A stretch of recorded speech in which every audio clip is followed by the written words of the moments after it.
Ja Tornissa on jäljellä 2 urhoollista tämän mäkiviikon aikana. Uskomattomia suorituksia tarjoilleet 2 ylivoimaista hyppääjää. Jakobsen ja Sliretsauer. Ja tästä lähtee norjalaisen Anders Jakobsenin viimeinen veto, viimeinen yritys Slirille. Sliri tulee sitten hänen jälkeensä. Hänellekin tarjotaan takatulta. Oi, kun hän ottaa hirvittäviä riskejä sieltä. Anders Jakobsen tulee sitten huikean hyppyn. Aivan kammottava hyppy Anders Jakobsenilta.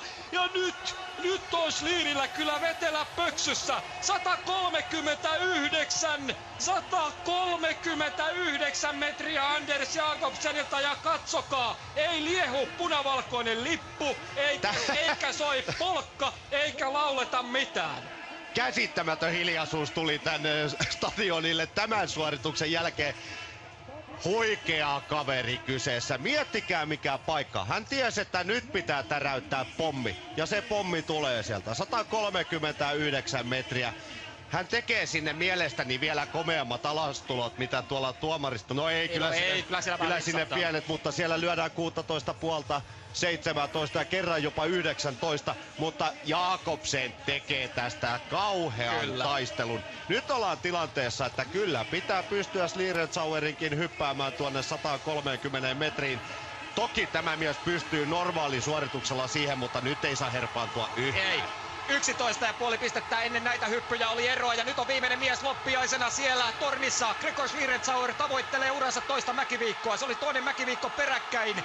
Vettä sataa kaatamalla ja tuulen suunnat vaihtelevat sillä tavalla, että Gregor Sliretsauerille on myöskin pikkaisen vastaista tarjolla alkuilmalentoa ja loppuilmalentoa. Näin tulee Gregor Sliretsauer. Pystyykö hän tekemään sen? Pystyy! Gregor Sliretsauer voittaa toisen mäkiviikon peräkkäin ja on kova luu ja siellä niin kuin näkyy reilusti taputtavat norjalaiset nyt Gregor Sliretsauerille, koska kyllä Sliretsauerin uhoaminen ja joskus jopa ylimielinen käytös oli sellaista, että se tiesi tätä. Sliretsauer voittaa ja tämä on 5. mäkiviikon voitto peräkkäin itävaltalaisille ja Jakobsen mahtavana, hienona urheilijana teki tästä loistavan taistelun ja draaman, mitä osattiin odottaa ja näin siinä sitten käy, että Gregor Sliretsauer soitattaa torvia Bischofshofenin mäkimontussa. Joo, Sliretsauerin mäkiviikko on nyt siinä. Se on ihan varma, että tämä mies, joka tässä hidastuskuvissa tekniikkaansa meille esittelee vielä kerran, tulee voittamaan mäkiviikon, mutta tämän osakilpailun voiton suhteen onkin sitten vähän tiukempaa. Tosin Slirille sieltä lyödään sitten semmosia tyylipisteitä, tulee kerran jopa 19,5, muut antavat yksimielisesti 19, niin riittänee myöskin voittoon tässä viimeisessä osakilpailussa. Sliretsauerille huonoin tyylipiste tänään 2 hypystä. Kaikki tuomarit kun lasketaan 19. Kaikilta muilta tuomareilta 2 hypystä 19, paitsi yhden kerran 19,5. Se on tasaisen varmaa työtä.